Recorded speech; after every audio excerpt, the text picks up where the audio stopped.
Well, joining me now is Arun Chaudhary, who was an advisor to President Barack Obama and served as the first ever White House videographer. He's also attended plenty of State of the Union addresses. Arun, for those of us who might not follow every twist and turn of US politics, how important is it in the grand scheme of things in terms of the kind of political narrative of the nation? Yeah, thanks for having me on to talk all things State of the Union. I mean, it really is. It's a unique event in that it's extremely important. I would say only sort of matched in attention by the presidential debates when they happen every 4 years, and this happens constitutionally mandated once a year. But it's important in a different way. You know, while the debates are this huge and the campaigns are this huge, important performance, it's actually what's in the State of the Union that matters just as much. We just heard Joe Biden talking about a quote from his father. A different quote from his father is, "Don't tell me what you care about, show me your budget and I'll tell you what you care about." That's sort of what the State of the Union is. It is a laundry list of things that can expect to be done and resourced and pushed for by the administration. And so, you know, getting a piece of policy into this long speech, this one was particularly long, is incredibly important to the narrative of the whole year about basically what's going to be on offer. There's also a lot of theatre to it. I mean, I'm a politics nerd. I love US politics in particular. When I was a kid, I used to sort of get up in the middle of the night and watch Clinton's ones because I thought he was a great political communicator. Although actually now looking back, he looks a bit long-winded, to be honest. But at the time, I would watch him and he would always have, you know, some hero mum up in the balcony that he would point to and who'd stand up and take applause. And then there would be somebody in uniform somewhere. And, you know, there were, like, you called it a laundry list, but there was also a kind of, you know, show and tell element about, you know, who are these people that are backing me and telling me I'm doing a good job. I mean, how hard is it to kind of organize those parts of the event? Oh, absolutely. And when I say a laundry list, you know, I mean sort of this comprehensive, it becomes a comprehensive and sometimes cumbersome process. But this is as if Shakespeare wrote your laundry list, right? This is a lot goes into this, a lot of effort goes into this. And the theater is about who is in the room, how it's going to happen. How you deliver the speech will be different if you know that you're in a room full of supporters, or like Joe Biden, you're in a room that's roughly divided with a slight edge against you. One of the things that you'll do to bring the room together, this element you talk about, who's sitting in the box, usually next to the first lady, it's very often a veteran or someone who is struggling in some way or someone who's emblematic of an issue, is usually meant to bring the room together around an issue in which there is support or in which there's a possibility for support. And so deciding what that will be happens months in advance. Based on what the priorities will be of a president. So you can see how hard the speech is, because it has to be of the moment, right? There's a balloon over the U.S., but it also has to be something you've been planning for 6-7 months. Do you know, when you were talking there about bringing the room together, I was really struck by this one this week, where it was the exact point at which Joe Biden was talking about bipartisanship, talking about working together on national priorities, was the bit where some Republicans started booing him. And I also remember behind Trump, Nancy Pelosi, the Democrat speaker, because she held the chair, so she's in the shot directly behind the president in the donut shot, making a very big play of ripping up his speech directly after he'd finished it one of his years. So there is an element of where the noise is off can become part of the narrative too. Absolutely. I think we all remember in Barack Obama's first State of the Union, a congressman from South Carolina yelled, "You lie," at him in the middle. And it was sort of very isolated. And it was sort of the first time that had happened. And it was shocking to a lot of people and kind of soured a lot of the process. And I think since then, the crowds have kind of gotten more and more raucous, and the kind of, you know, you probably saw this picture of Congresswoman Green, who is, you know, very conservative in a sort of bright white fur outfit, screaming something at Joe Biden. This has become part of the theater, the kind of heckling you get. Used to be kind of a polite grumble. Now it resembles more, I think, what we think of as being British politics, even this kind of much more rough and out loud game.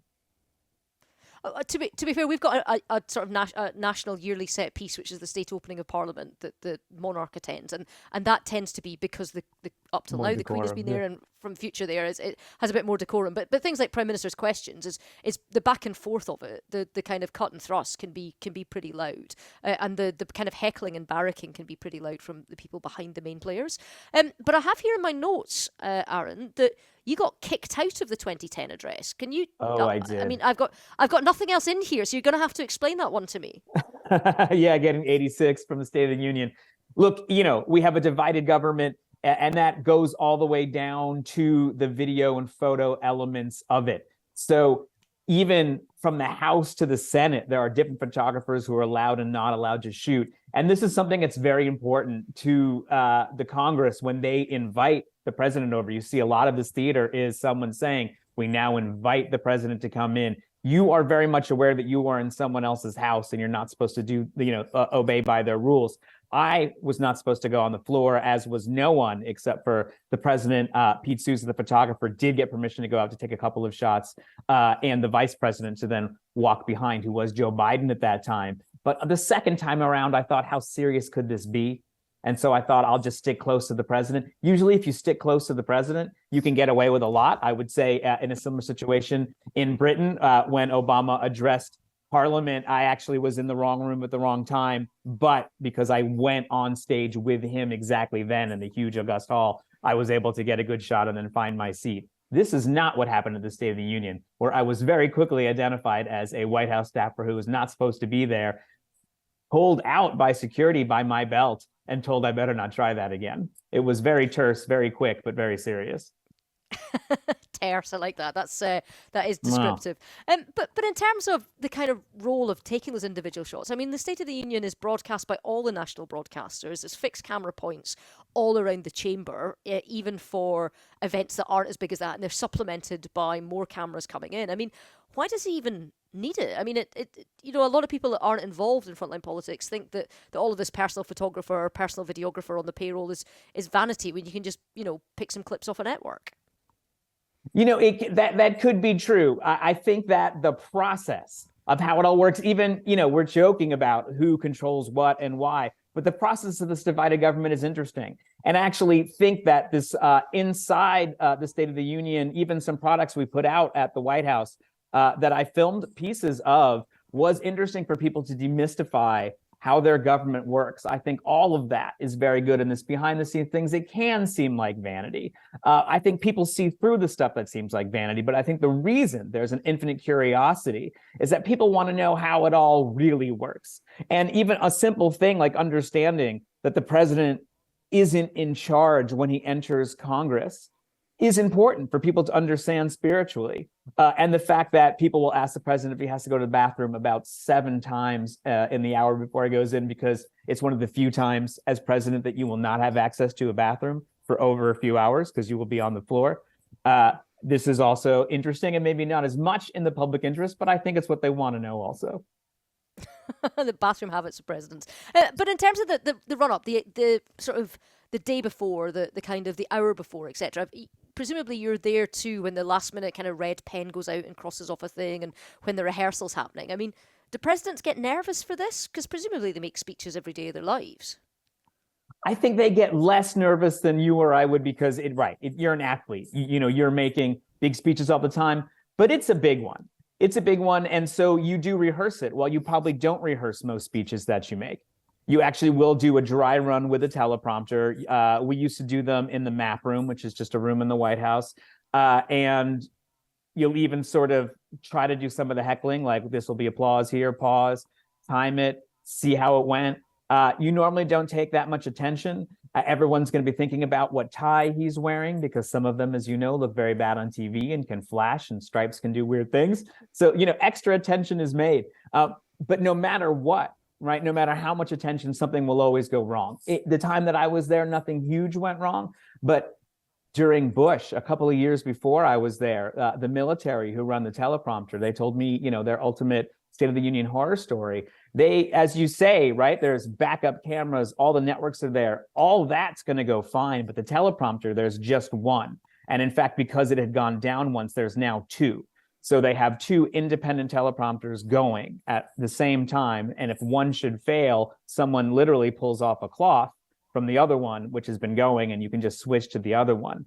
There was a moment in one of George W. Bush's State of the Unions, and you can see him sort of pause and take a bit of stock and then dive ahead, which is also a good reason to rehearse, where both the teleprompters went dead. For your listeners, the chill in my bladder of just and you can imagine the people in charge of that. Unbelievable, yeah. Someone exactly, is in charge of that. It's the worst thing in the world. For your listeners who are interested, you might have been a brigadier, but by the next day you're a private soldier again. Awful. Totally, you awful get stuff. buffed right down. The ultimate backup is you have a speech with numbers on it, and as the teleprompter goes, you're always shifting the pages even though you're not looking at them. So Aaron, we are running out of time. I don't know if you can hear all the music that's coming in now. That's telling us we have to go. Thank you for that look behind the scenes. Arun Chaudhary there from